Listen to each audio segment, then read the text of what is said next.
And let's take you straight to Manila. U.S. President Donald Trump addressing a gathering there. Enthusiasm levels are the highest ever recorded on the charts. So we're very happy about that, and we think that bodes very well for your region because of the relationship that we have. So we want our partners in the region to be strong, independent, and prosperous, in control of their own destinies, and satellites to no one. These are the principles behind our vision for a free and open Indo-Pacific. So again, I wish you all the best of luck. It's an honor to be here. And Rodrigo, thank you very much for the way you treated all of us. Thank you.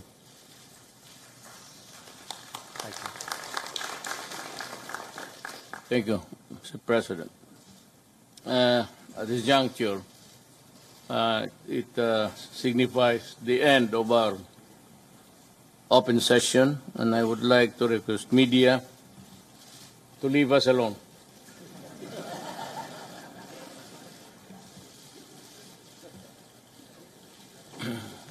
You may leave the room.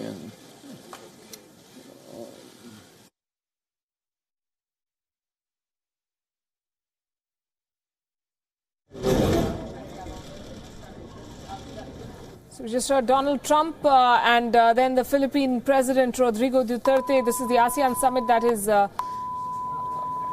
underway in Manila, and these are live images that we are bringing you from the Philippines. Remember, the heads of 21 countries have gathered there, and all eyes will be on the strategic quadrilateral that India, the US, Japan and Australia are looking at cementing. This initiative failed to take off after Australia withdrew under pressure from China back in 2007. 10 years on, there is every indication that the four countries will come together to counterbalance China's aggressive policies in the region.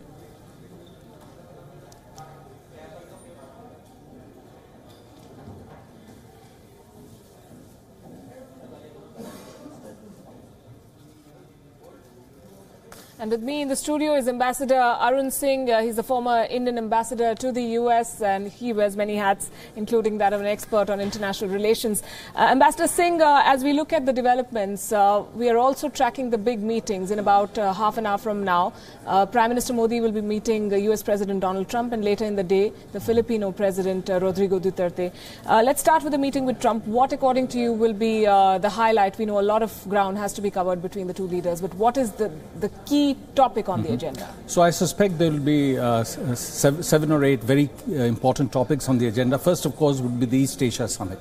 What does it mean? What does it mean for the security architecture in the Indo-Pacific region? What are the kind of steps for maritime security, maritime cooperation that should be taken going ahead? There will also be some discussion on Afghanistan, because President Trump had made a major speech on Afghanistan on August 21. So there will be a need to assess how that is playing out. There's bound to be some discussion on China. President Trump has just visited China after the 19th Communist Party Congress, which endorsed President Xi with an even more empowered role. And therefore, to get from him a sense of how he sees developments in China, US-China relations, including in the global context.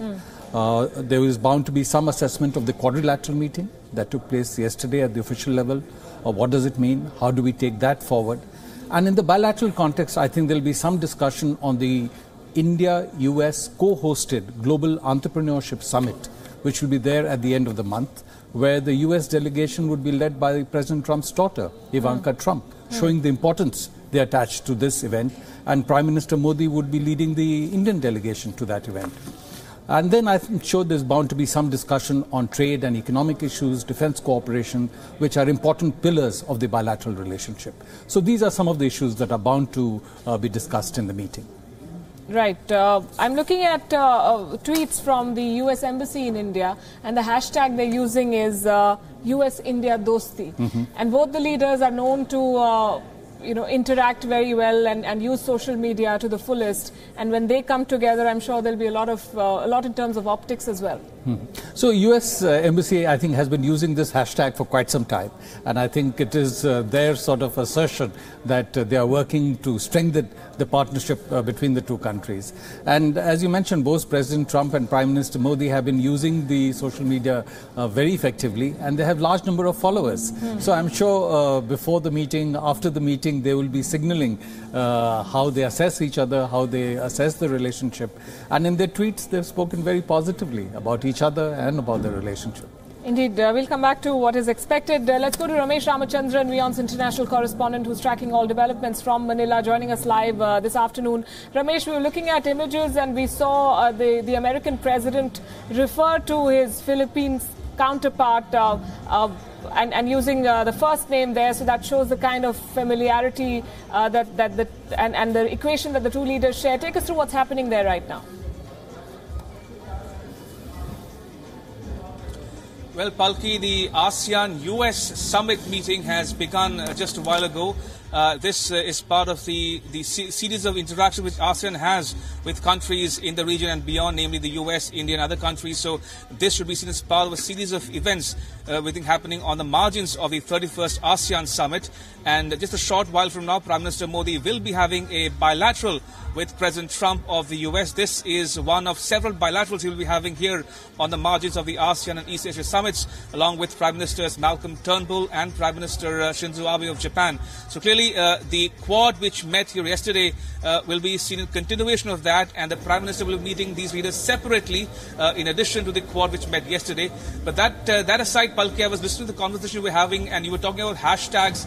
Clearly, hashtag diplomacy and fashion diplomacy is here to stay in a sense, because at the venue of the summits here in Manila, Palki, we're seeing a surfeit of hashtag diplomacy, be it the ASEAN from the ASEAN side or even from the protesters side, who are gathering here in large numbers everywhere in the Manila city. They're also carrying placards with hashtags to popularize their protest in Philippines and beyond.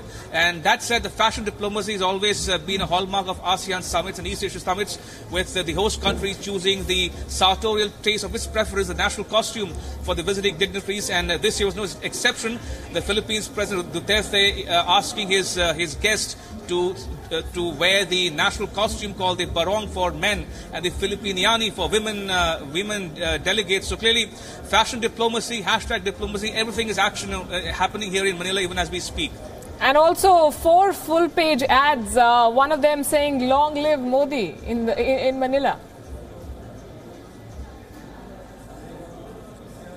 Absolutely. I mean, Prime Minister Modi and India seem to be very much in currency here in ASEAN, and diplomats are telling us that India's stand on the Doklam standoff has not gone unnoticed here in the Southeast Asian economies, especially the Philippines and Vietnam and other countries who have outstanding maritime disputes with China in the South China Sea. So clearly, India has its work cut out here over the next couple of days, and Prime Minister Modi in his meetings will seek to leverage that goodwill and popularity and the groundswell of support in favor of India to India's advantage in the wider Indo-Pacific region, even as the phrase Indo-Pacific gains more acceptance in this region and pushes out the word Asia-Pacific from the diplomatic lexicon here in Manila at least. That's Ambassador Singh. That's another thing that I believe the U.S. administration has pushed. American officials started using it more frequently over the past few weeks, and so it has gained more currency, Indo-Pacific as opposed to Asia-Pacific. And how significant is that in diplomatic parlance? So it has been developing for some time. It was initiated by the Prime Minister of Japan, Shinzo Abe, many years ago. And U.S. Secretary of State then Hillary Clinton had picked up on that. And this was among the concepts she had articulated, including around the time she had gone to Chennai in 2011. The Trump administration has also picked up on that and is running very fast with the concept. And I think it's a signal that they see India playing an important role in shaping the broad environment of security in the Indian Ocean, in the Asia-Pacific region, dealing with the consequences of a rising China. So it is that signal that they attach importance to the relationship with India. They embrace the rise of India. They see India as a net security provider in the region. And they see India playing an important role in the Asia-Pacific. And they recognize that India has deep historical, economic and civilizational links with the countries in Southeast Asia. So I think it is in that framework, and the fact that the quadrilateral meeting has happened yesterday is also a recognition of that. And again, very interestingly, you'd have seen that after the quadrilateral meeting, each of the participants came out with statements assessing how they looked at the meeting, and they looked at similar themes: terrorism, proliferation, rules-based international order, maritime security, but they didn't do a joint statement. And I think there was again a very deliberate signal there that they didn't want to give a sense that they were ganging up, building an alliance, but at the same time that there was a convergence of interest and a message to China that if you push unilaterally without taking into account concerns of others, others will come together to coordinate their positions. Ramesh, what is your sense? Why is it that a joint statement, even the separate statements that came out, many have said did not use very strong language, though that's typical of the way diplomats convey their ideas. But having said that, the lack of a joint statement, are they just testing the waters at this point, just sending a signal to China, or this Quad is taking shape in concrete terms?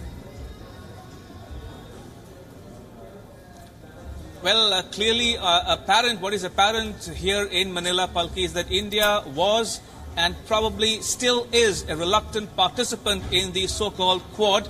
Now, that said, India, for its part, maintains that it is open to working with like-minded countries in what is known as a plurilateral groups. It could be trilateral, quadrilateral, you name it. But India is not putting its money where the mouth is, in the sense that it is not yet willing to take the plunge, as it were, into, as Ambassador Singh mentioned, any sort of alliance or ganging up of sorts against China. And that message has also been sent out from Beijing in no uncertain terms, suggesting that the quadrilateral should not be seen as targeting one specific country. But that said, India, for its part, maintains that this quadrilateral initiative should be seen in the larger context of a regional security architecture, whereby they mean that India and the US, Japan and Australia are for a rules-based world order in the global commons, freedom of navigation, territorial integrity and sovereignty of the countries in the ASEAN region. Remember, many of the ASEAN countries, at 5 at last count, have outstanding maritime disputes with China in the South China Sea. This even after the International Court of Justice ruling has gone against China in a case moved by the Philippines. So clearly, even Manila is admitting and acknowledging that it has very little to actually get done by the way of making China accept the ICJ ruling, and therefore President Duterte, for his part, saying that he would like to invest some more time and energy in having a dialogue with China, as opposed to President Trump's offer of a mediation or mediating, arbitrating with countries in the ASEAN region vis-a-vis China. And we saw a manifestation of that yesterday here in Manila when Premier Li Keqiang of China had a bilateral with President Duterte. And the outcome of that meeting was described as cordial and more forward-looking, in that both countries will continue to remain engaged and explore all bilateral mechanisms open to them to resolve the South China Sea issue to mutual satisfaction. But that said, China, for its part, continues to move unilaterally, build artificial islands and strategic interests in the South China Sea, all in a bid to preempt any move by the US and its allies in the region and beyond to sort of contain China's rise in the region. So clearly every side has an argument to make for itself. But on balance, the ASEAN leaders are anxious and they want to see a resolution of this issue peacefully. And as Duterte said, no country in the region can afford a war on this particular issue. Therefore, they want to see more countries join hands, and the Quad could be one platform or one avenue open to the ASEAN countries to leverage their position vis-a-vis China in the days to come. Ambassador Singh, help us understand this mixed signals, if that's what it is. As you yourself said, that these countries do not want to appear to be ganging up against China, but individually they all want to counter China's growing aggression. So is it because they don't want to, they still want to explore more diplomatic options and see what can be done through talks, or because of the fact that they do not entirely trust in America under Donald Trump and therefore want to hedge their bets and move cautiously? So I would not say it's only a question that it is only a question of America under Donald Trump. Even under President Obama, for example, the US policy on China had waxed and waned. In the initial days of the Obama administration, there have talked of doing a strategic reassurance to China, so that they would accommodate the rise of China, the peaceful rise of China. But later on, when they had some concerns related to China's policies, they spoke of pivot to Asia or a rebalance to Asia. But that was a policy they could not carry out effectively because of their involvement in Europe and what was happening in West Asia.